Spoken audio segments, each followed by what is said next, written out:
window in the corner. There we go. What's new in Autodesk Forma January 24? We wanted to do the Christmas special edition, but marketing wouldn't let us because the people are too busy doing stuff in the Christmas time. So it's the mid-January and we are back. Last time was a crazy journey, and I don't think it's going to be any less crazy today. Don't think so, no.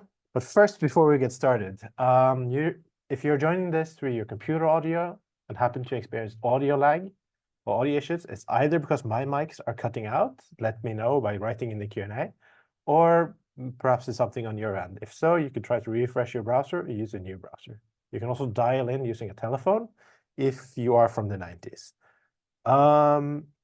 The Q&A section is open, so go ahead and post your questions and we will answer them as they come. And we'll also try to make time for some Q&As in the end. Last time we really blew past our time limit. So if we miss your question, post them in the forums and we'd love to see you there.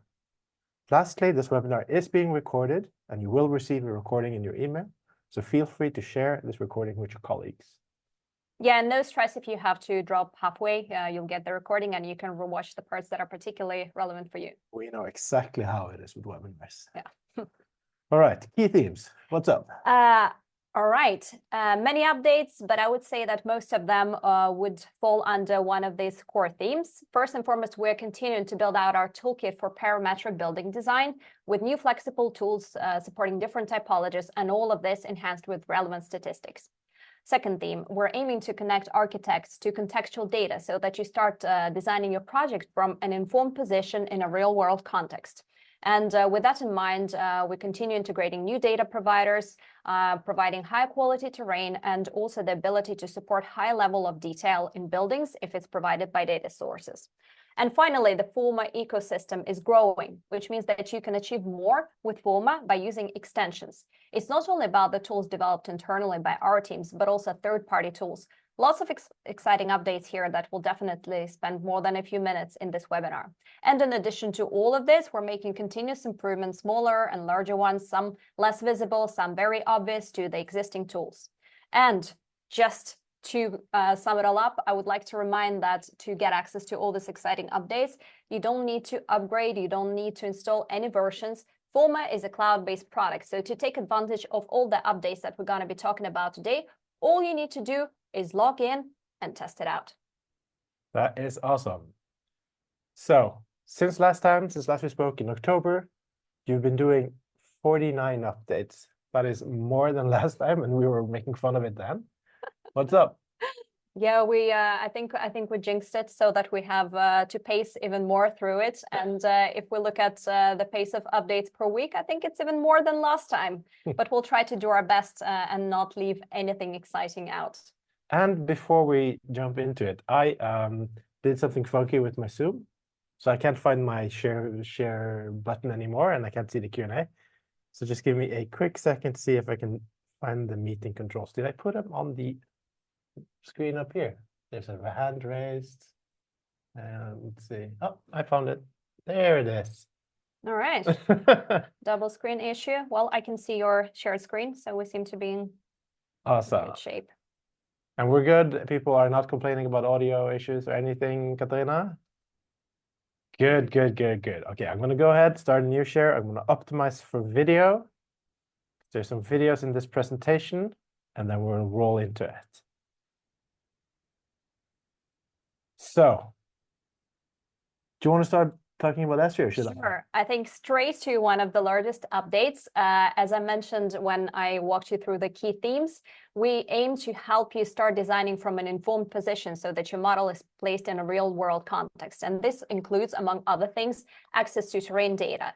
And what we do is continuously integrate new data providers for different markets. But here is an update that is relevant globally. Esri, one of Autodesk's strategic partners, now offers its terrain data globally. Yay! Yay! And Esri has, as most of our users know, so many different databases and things. So obviously terrain being sort of the first step into what I'm hoping is going to be a lot of more stuff we'll see in the future. But for now, really happy to see Esri offer terrain in Forma. I'm very excited because it means really high quality of data. In some markets, it might mean up to 1 meter resolution. And just to remind that you can take advantage of this, not only in new projects that you're creating, but you can go back to an existing project, go to library in the sidebar and reorder data to take advantage of the new high quality data. That is both the benefit and kind of the challenge with the sort of this cloud offering is that as we add more features and add more data providers, it is you as a user's responsibility to go back in and reorder the new data you would like to see. And keeping control over what kind of data we have, you made the data provider map. Correct. So regardless of whether you're logged into Forma, you can access this interactive map, take it for a spin, quite literally, and see what data sources are available in your market, type of data, and who the provider is. And I think it can be useful if you're discussing project with a stakeholder and they might not be a user of Forma just yet, but you can show them this map and discuss available data and take the discussion from there. Yeah, and for me, this is a huge problem because whenever I get to spin the globe, I get lost in that, or even I forget what I was supposed to be doing in the first place. Deliberately made it interactive. And just to remind that if you feel a relevant data provider is missing in your market, just use the form in the Forma project creation flow and let us know about the data provider. Our team is monitoring those suggestions, and who knows, maybe soon your data provider will be integrated. Yeah, I'd love to see that. And speaking of integrating data providers, one of the most important things when you're talking about a contextual world is an accurate representation of the world. And we've been working on our end and with our data providers to see if we can unlock higher quality building data. And by higher quality building data, we are talking about what's referred to as an LOD2 over an LOD1. So LOD1 being little boxes and LOD2 actually representing sloped roofs, and in that way sort of making a world easier to recognize at glance and more accurate. So the example on screen here is from a German data provider, the official state provider. But we are now sort of ready to receive it from whomever data provider is ready to give it. Yeah. So it depends on whether the data provider actually offers this level of detail, but we are ready. So if that's supported, it will be in Forma. Yeah. We should have just had our own databases, but instead we're getting them from everywhere, right? Well, eventually the data marketplace will be a reality. And like that means people that can actually start selling. That's correct. Right? That's correct. That's so exciting. So, but my sort of biggest hype this quarter has been my December gift to myself, the flexible housing tool. Yeah, I would say that this update might be one of the most anticipated, particularly in certain markets. Hello, Netherlands. Now with the flexible housing tool, you can populate your site with low density typologies, and custom housing types might include row houses, duplexes, and so much more. And I know that you unlocked some pretty unconventional use cases for this. Yeah, we ran a in-depth webinar on this last week. I'm gonna have Katarina see if she can share a link to the recording in chat if she can dig it up, where me and my colleague Anne and Rhino played around with this tool and sort of put it through its paces. And while they intended for me to draw row houses and townhouses, I did porta potties and garages and whatever else. Well, why not? Yeah, why not?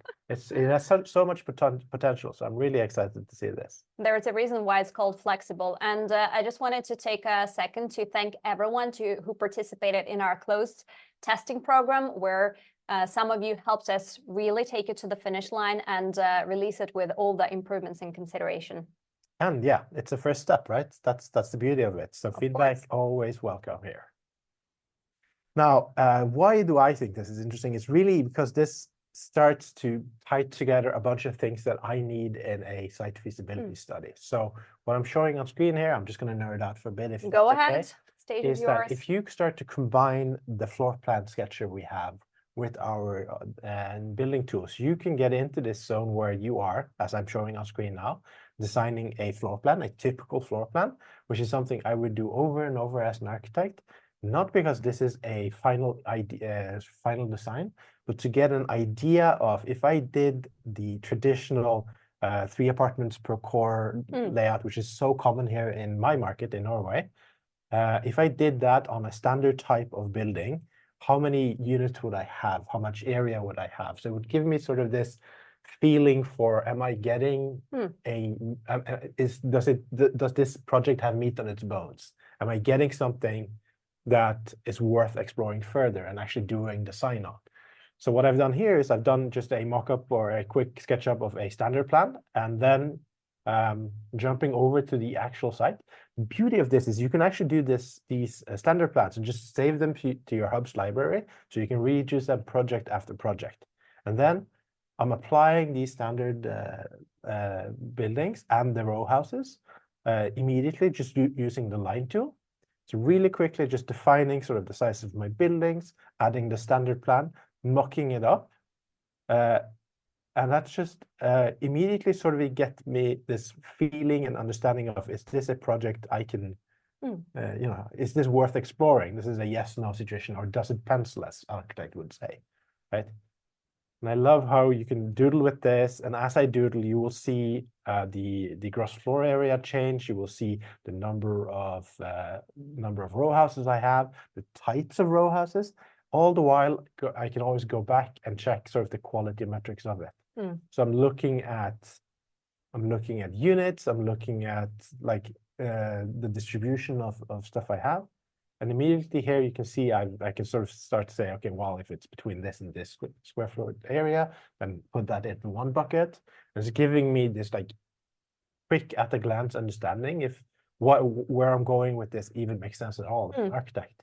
And this is, to me, sort of the superpower, right? Because there's Revit for the documentation to it. This is for understanding immediately, is this worth doing? And I just, I'm hyped about this. I wish I had this back when I was in practice 5 years ago. I'm so glad to see it now. And it's just the beginning, right? It's not perfect. There's plenty of stuff we could build on top of this. Exactly. And there's more customizability, there's more smartness that could be added to it. But I love that we kind of have this way of understanding plans, unison, and our metric distribution. Yeah, I was just about to say that this is not just standalone features, but this is a bundle, and then you can take this wherever you need to take, and it can be a really big time saver, because first you get a quick fill of the site quite in just a few minutes. So much happened in the video that you showed here, and then if you spend some time creating floor plans, you can save and reuse them later as templates, swap the entire floor plan structure in the building. And that's pretty cool. Not spending days on that, but more like minutes. Yeah, exactly. I think this one wasn't even, maybe it was 2x. No, it wasn't even 2x. I think it was live. And, that's not even sort of the end of it. I feel like I'm kind of stating the obvious here, but sometimes you need to connect the dots. But obviously, at some point, some of your developers, some of your clients are going to be asking, well, I need my Excel, I need my schedules. And the beauty here is that since Forma connects to Revit, you can definitely go ahead and grab what you're seeing on screen here, your standard floor plans, your distributions, and you can go ahead and, well, first of all, I would recommend present it in Forma, like put it on the screen, have this conversation immediately as you're seeing here, do it live. Look at your daylight potential, look at your noise situation, see where you're struggling. It's like storytelling through Forma, right? And it builds trust, but because you can look at it from every angle. There's nothing hidden here. And we hear stories all the time about architects bringing basically the browser on the laptop with them into talking to municipalities, talking to clients.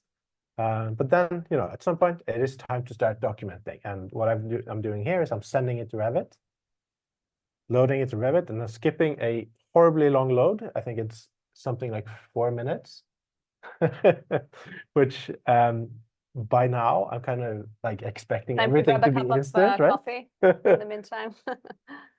So I'm loading it in, skipping the loading here because that's going to bore you guys.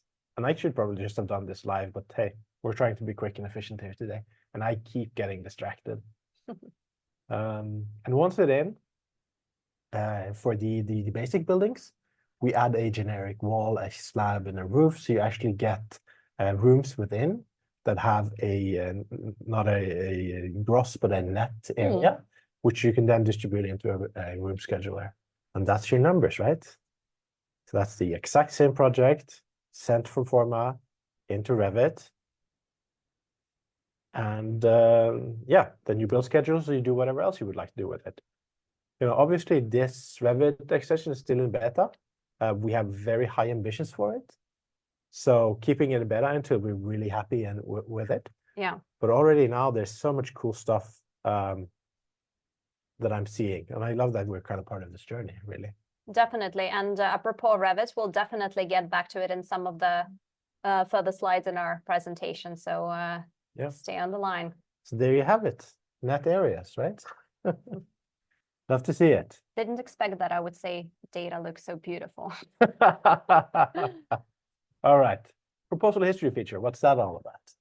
Right. So this is probably a little bit more straightforward workflow, but I think still very important. But now you can go back in time and see how your proposal has evolved. And not only the proposal, but what analysis you've run on a previous version, and also what base you used for that. Base, just to remind everyone, it's a contextual set of layers, which typically represents surrounding buildings, site limits, and so on. And I think this is really useful for accountability because you can see the evolution of the projects and proposals within it, and never be afraid that you forget something and where do I find that thing? Just go back and if needed, start building upon it and take it from there. Yeah, and this one really shines when you're working in a team, right? Because sometimes you enter and the building doesn't look the same as when you left your project. And it turns out that Daria did 7 changes after you went home for the day. And now you can just jump back and like pull out the stuff you were doing. Me personally, I keep forgetting to save my proposal when I mean to, and then doodle on top. So for me, it's always great to be able to jump back in time and be like, yeah, this one, keep this one. And split it out. That's right. And in a way, never be afraid to break anything because you can always go back and restore that revision. And since we released that feature, we're already rolled out a few improvements. So you can filter by dates, filter by analysis. And as I mentioned, you can also branch out from an older version of the base. So more to come. More to come, yeah. Okay, we're on over to extensions. And I love this little video, because you're running 5 extensions in 1 minute. You may have seen this elsewhere. And it just shows sort of the power of the ecosystem that you're building, right? Yeah, I think when we ran our last webinar, I believe at that time we had 4 extensions, no more than that. And now I think it's 9 or 10, and the list keeps growing because we try to make it as easy as possible for third parties and teams within Autodesk to submit an extension and test it out with the community.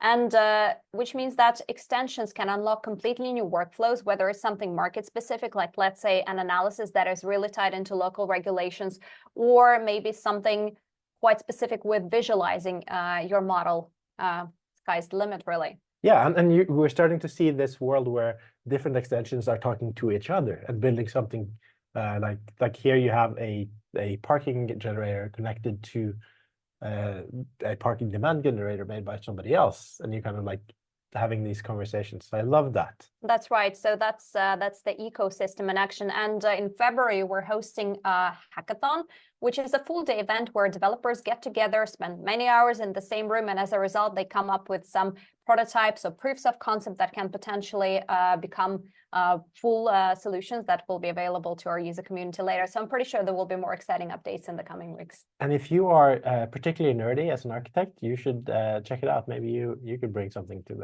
the hackathon as well, right? So one of the extensions that showed up out of nowhere for me, at least, was Codesign for Forma. And I stole my wife's laptop to test it out. And she's never getting it back because I love to doodle. Did you get captivated? I think it's really fun. I love that we're kind of building this ecosystem where you bring whatever design tool you prefer, and then you use Forma where it suits your workflow. So Codesign is an iPad app that allows you to sketch and draw a 3D model. And if you're sort of familiar with Forma, you'll probably recognize the similarities. So they made an extension, so you can now actually connect this to a project in Forma.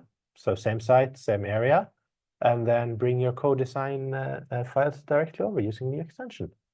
Yeah, so you talked quite a bit about quick massing studies in the first part of our presentation, but here's where things can get really granular, can get really creative, and that's when you connect the two systems and see them shine together. Yeah, love to see this. And this is one of those that just showed up out of nowhere. And suddenly, yeah, go ahead. I love a good hand sketch. Definitely want to try this out more. Maybe it becomes sort of my standard way of drawing and massing. Yeah, so keep an eye on the extensions tab. It's available from the sidebar, and you can test them out in your project. Yeah, and we kind of realized that we talk a lot about our product updates, but we should be talking about when extensions come out as well more, right? I think so, yeah, because the innovation pace is high. Yeah, and as you can see, once it's in, you can keep designing using the native tools in Forma. So really cool to see. Thank you, Codesign. Looking forward to see what comes next. And one of the big things of us is I've stolen a video from my colleague Cesar here. It'll pop up on screen a little bit. But Dynamo for Forma.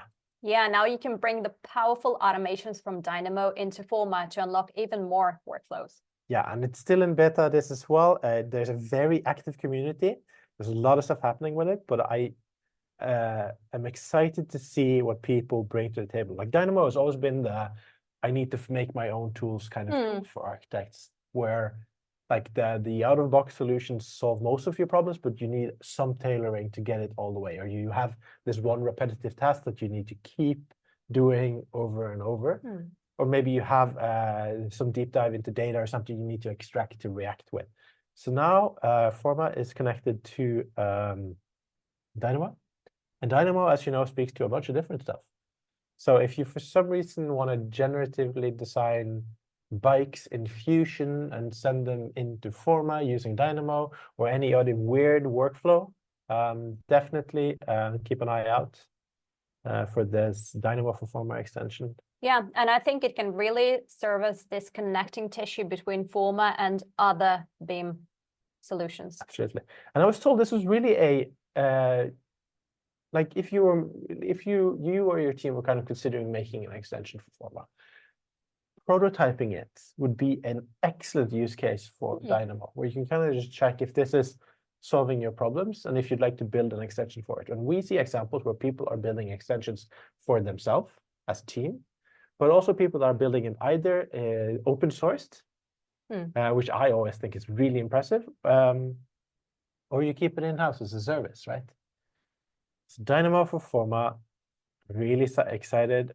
There's a really cool blog post about it with. Oh yeah, that's a good mention for sure. So check out the Forma blog at blogs.autodesk.com/Forma.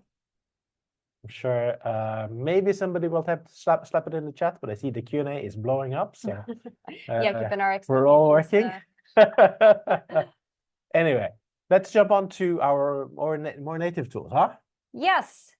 Measure tool. I think this is something that we should have probably made available a long time ago, but yet here it is. This is quality of life improvement, but it'll probably open up for something more in the future. But yes, basically you can measure the distance between 2 points on the site. And I think our users have been frequently asking about it because, well, yes, it should be available in early phase tools. And it's been one of those like weird gaps where we had it in a sub mode, we didn't have it in the main mode.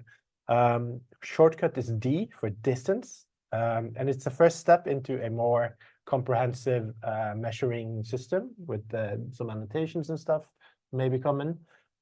What I think, like people on the outside struggle to understand or see, because obviously it's not obvious from the outside, is that if we're going to do something, we need to do it well, right?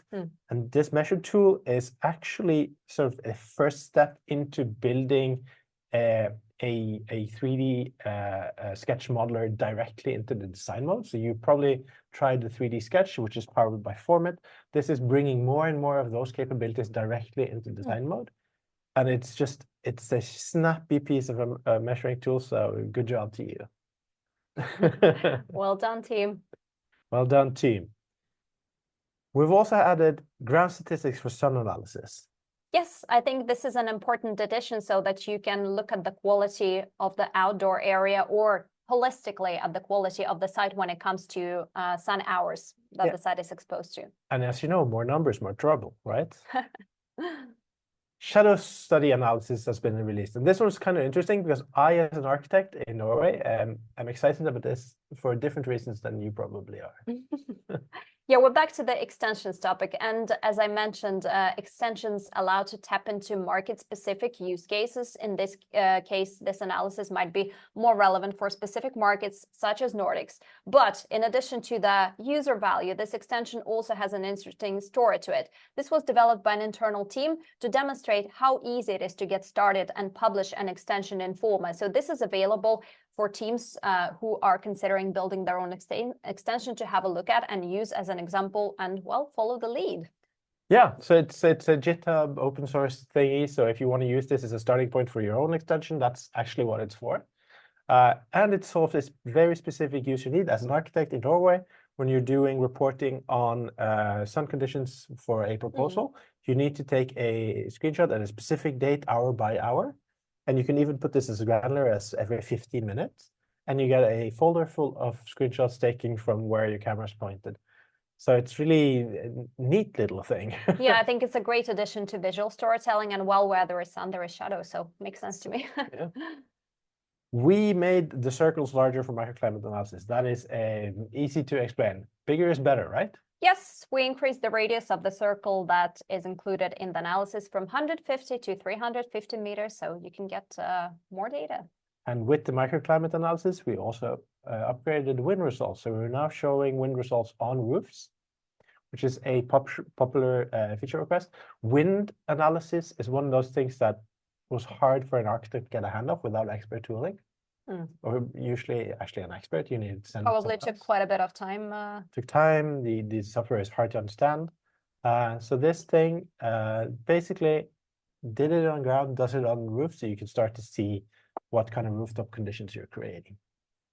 Yeah, and just a little note that if you ran wind analysis before October, when this feature was when this improvement was released, you might want to go back and rerun that analysis to take advantage of roof results as well. Yeah, and speaking of, we also grabbed and improved the performance and look of the streamlines, so they're easier to read and understand and more performant.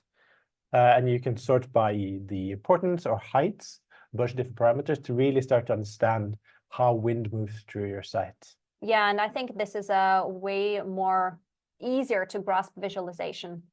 It really is. And with wind on roofs, we're also, of course, understanding comfort on roofs. Yes, that's right. So if you're planning a rooftop terrace on your building, this is the data that you need to be looking at. Red is bad, green is good. So for this twisty tower, which I imported, you would probably need some screening in order to create a good rooftop bar. Love to see it again. And you also did some smartness with the building data. What's up with that? That's right. As I mentioned earlier, we're continuously integrating new data providers, but in addition to that, we're also looking for new ways to work with that data, to interpret it and bring into your Forma project. So we've been fetching building data from OpenStreetMap, but we also realized that there are ways to include building parts for a more nuanced and more detailed representation of buildings. And I think this is particularly important if you need to get an understanding of surrounding buildings, if they're not just volumes, if they have more level of detail to them. And now that's also available in Forma. And last but not least, when it comes to interpreting OpenStreetMap data, we've made tweaks to how we interpret terrain and elevation, so no more buildings will be floating in the air. Yay! Speaking of terrain, this is obviously very specific to some markets. But in Sweden, previously, it was not possible to export data from Forma to Revit because of the licensing agreement with the Lantmäteriet. Yes, we need to respect the licensing agreements by data providers. So when it comes to export, this is where this is an example of where we might be a little bit limited. Yeah, but obviously we are flagging sort of like what our users need to these providers and saying, hey, is there any way we can work through this? And turns out Lantmäteriet had a solution for us. And we made it happen. So it's not only about integrating a data provider, but also checking if something changes, maybe they made some new data available, or maybe they changed the conditions and allow us to export the data, which was the case here. And I hope we made our Swedish community happy. I know Swedes have been wanting this for a long time. German, same kind of story. Their building sets was really, really good, but unfortunately, they were not licensed for export. But with some communication and some conversations there, that was now possible to export. And Katarina is reminding me that if you have a project in Germany and you haven't ordered the data anew, you have to do that first to get the correctly licensed data so that you can export it. Yeah, that's right. Just hit library in the sidebar and go to the data auto model. If your project is located in Germany, you'll be able to take advantage of the exportable building data. And that just about covers the biggest graphical updates. Let's shotgun through the rest of the presentation, huh? Yeah, it's going to be a little less visual, but no less important. And as I promised, we'd go back to Revit and the new capabilities and improvements included in the add-in. And one of the prominent ones is the ability to send data on roads into Revit from Forma. What else would you highlight from this list? The road, there's a lot of error reporting that's really annoying. That's just, we kind of cleaned up. But I always, there was a conflict with some other add-ins that blocked some users from using it. We fixed that. And this is obviously happening over 3 months, but there's like 3 updates. There's a monthly update on this add-in so far. The project North is no longer changed in Revit when a Forma project is loaded. There's an unlink function to remove the Forma connection with the Revit project, so users can point to other Forma projects and update data that's been changed to Forma, or simply remove the previously invisible data. There's a fix for improperly located detailed buildings in the base layer. There was a fix for improperly located 3D sketched objects when the terrain elevation changed since 3D sketch objects was last edited. That was kind of a quirky one. And then there's information dialogues at the end of the load process, which was kind of messy for a while. And they really cleaned it up now. So then, and this is one of those, like, it looks better feelings. It now honors the color and transparency of vegetation and constraints. There's a new load from Forma option for Revit 2024. You should check it out. There's a possibility to add site limits as terrain subdivisions, which is interesting if you would just like to make design changes on your specific site limit instead of editing the whole type of surface.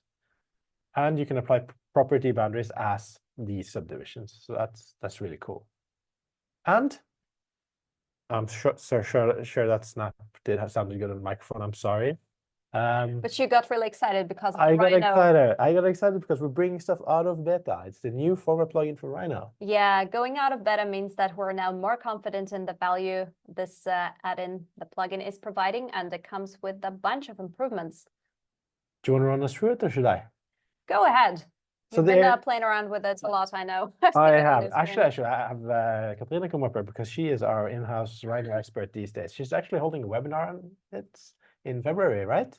So keep an eye out for that. Additional control over layers sent back to Forma, as well as categories and functions they can have signed. There's a general bug fixes, of course, and there's a possibility to create flat terrain mesh when the elevation data is unable to be exported. That's the licensing situation again. There's better detection of surrounding buildings on the base layer, the in-app notification of plugin updates with a download link.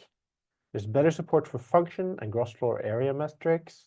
The custom functions from Forma will be added to Rhino automatically with colors, and that's just super neat. And these functions are moved to their own root layer called Forma functions instead of like messing with your basic layers. Keep it organized. Definitely. And the area metrics polygons will generate only for geometry on the function layers. So it can still be pushed the other layers, but it will be classified as unspecified and non-included areas. So you have to do some edits there. And then there's a bunch of fixes around handling of site limits and the transparency of surrounding buildings so they don't look sort of ghosty.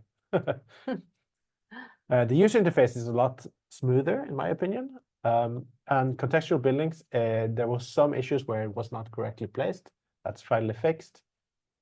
And I'm jumping up and down just from where I found things interesting. I'm sorry about that. The marked geometry sent to Forma as a building, and there's an improved error reporting. So we understand better what goes wrong if something goes wrong. Yeah, a lot of work. Sometimes it's not exactly visible things, but it's important to fix and improve. And we celebrate the internal stuff as well, huh? Of course. All right. So. And we were not done. No, of course we're not done. And there's more. There is always more. Yes, so now if you're searching among projects, those that are included in folders will also be included in the search results. Shall I continue? Yeah, I can go ahead. You've been covering a lot. Now you can also customize the circle area that is included in the rapid energy analysis. If you double click floors in 3D Sketch, you'll go into editing mode for them. We've changed the icon that visualizes different noise sources, so you don't get confused. And now it's way more visual, I think. Small but important change. Yeah. Oh yeah, this was quite annoying. Previously, when you switch between proposals, layers did not keep their hidden and lock states. Now this persists even if you switch between proposals. I really grinded my gears. Whenever you switched a proposal, you had to relock your layers. I hope that there are some who have not experienced that, so this is not news. As I mentioned, we made some improvements to the proposal history since we released it, such as the ability to branch out from bases. And you can also, oh, that was a good sequence. You can filter by date and analysis in the proposal history. We've moved the part of the analysis menu where you select the area to be analyzed. I think it makes a lot more sense because it's now just closer to the analysis trigger button. Yeah, it's just easier to find.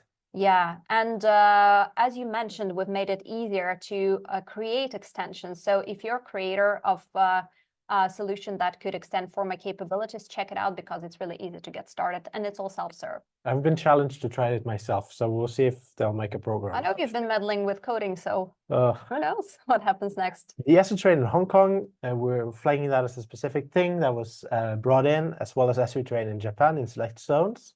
That's right. Highly requested features. And of course, with the larger microclimate circle, we also secured a larger circle for wind. Yeah, so same from 150 to 350 meters. And the last one is exciting for those of you that are BIM manager or IT managers. Not so much for me as an architect, but Forma is now compliant with the SOC 2 Type 1. SOC 2 Type 1. It's a security certification, so acronyms might sound a little bit dry, but that's extremely important when it comes to trust and security of your data. Yeah, how Autodesk handles your data is important to us, and that's why we take these kind of certifications. So that's in place now. That's in place. And that just about covers everything we had to share today. I'll breathe out, and I think it's important to mention that if you feel like you missed an update, don't worry. When you're in Forma, hit the help button in the lower right corner, and there is a news tab where you can see a changelog and read about the key updates. Those that are visual often come with screenshots and links to the help articles where you can get more detailed instructions. Check it out, help news. Absolutely. And we have 6 minutes to spare and a bunch of questions. Do you have any good ones for us, Katarina? Or are you just kind of shotgunning it down as we go? It just sent you one to answer live. Let's see if I can find that. It's been flagged as answered live. Let's see. Solar studies available for the entire globe. Are wind or solar studies available for the entire globe? The answer is yes. So for the wind studies, we're using the Global Wind Atlas, which simulates wind situations all over the globe. Sun studies is available everywhere because the projects in Forma are geo-referenced. So wherever you are, you should be able to get the correct sun studies. That's right. And if you wonder about data sources and how the analysis are calculated, there are tiny question marks next to analysis results. So click those and you'll be taken to technical documentation that takes a deep dive into different data sources. And it's really extensive and it's written directly by those who create those analyses. So it's pretty comprehensive. And, you know, now that we have the spinning globe, when's Mars coming out? Your favorite globe. My favorite globe. Let's see, what else do we have? John asks, can you lock the measuring tool to a reference vector? Yes, you can lock to vectors, and you can even constrain it along a line. It's a non-permanent measure tool, so you measure from point to point, and when you start the next tool, the first measurement disappears. That is sort of the first release, just giving you a from A to B check. Getting persistent measurements is something that's being looked into, and they're very keen on bringing it out. So the way we work here at Forma is as soon as something brings value, we release it, and then we build from there, right? There have been quite a lot of questions about the Forma Revit add-in. Forma Revit add-in. Yeah. So what can you send from Forma to Revit and back again? Maybe we can address that and point to the documentation. Yes, so There is a link from Revit to Forma and back again. It's still in a beta offering, and the Revit to Forma and back again workflow. When developers design this, and I think this is really interesting as an architect, they kind of scope it down to what is the minimum viable product. How do we solve this specific workflow first, and then I come in and you come in with all the edge cases that we can dream up, which is, look at me, I sound like a developer, right? Edge cases. Real workflows is what I usually call it, but then people at the office get angry at me. We assumed when we released this add-in, just to scope down the work, that you would start your project in Forma and then send it to Revit, and then continue to develop it in Revit, and then send it back to Forma. Of course, as an architect, you know that you are sitting on hundreds of projects assigned in Revit that you probably want to use as a starting point, and then either place those buildings in Forma or take parts of it and infuse it in. So that's definitely something that's important to us, and I know it's something that's being looked in and probably is keeping us from going out of a beta until we kind of feel confident with everything that add-in can do, right? Yeah, but I think generally interoperability is and will remain one of the key themes that we will be focusing on as a product team. Absolutely. There's a question about if Forma is replacing BIM 360 or ACC for cloud-based model sharing. No, ACC is a wonderful product, and we are in the game of interoperability more than anything else. So 2 is better than 1. Yeah, I've been scrolling through the feed. There are a couple of questions that I honestly wouldn't know the answer because it's quite specific to the knowledge within certain product areas. But just to remind you once again that post it in the forum or ask in the in-product chat, because this has been answered by our teams directly. All right, let's see. We're almost out of time. I'm just scrolling through it to see if there's any nice one. There's a question: can I extend Forma to Power BI? And I think that is a wonderful question because it immediately eliminates the Excel demon. With Dynamo, I'm pretty sure you could rig something up where you could send parts of the data from Forma to Power BI. I've seen it done in a prototype. I haven't seen it done sort of extensively yet, but I'm really excited to see what people are doing in that space. Yay for Dynamo. Yay for Dynamo. And I love this question. Is there an integration for Forma and Autodesk Tandem? Autodesk Tandem is the all the way on the other side of the AECO chain. That's the care and maintenance for buildings that are existing. And I'd love to see it. I think Forma sort of a early stage feasibility planning and design tool right now. The Forma in the market, you all maybe seen the vision, right? But for what's in the market right now, the focus is on the early stage planning into Revit. Revit obviously connects to ACC. ACC obviously connects to Autodesk Tandem. So no direct link, but it's a beautiful question. I love it. And that's we're just on time. Just about time. I'm sorry we didn't get to all of your questions. Let's see if we can do a roundup, maybe post something on YouTube where we go through some of these questions, or at least check them out in the forums. Thank you so much all for joining us here today. Thank you for your time. I hope this space was more comfortable. And hey, your microphone is actually the worst one. Still working. All right, lucky us. Thanks all for joining, and thanks for your great question and their interest in our webinar. And make sure to join the next one as well, because it's a series. Yeah, we'll see you in 3 months. And there's a bunch of other webinars to catch between then and there.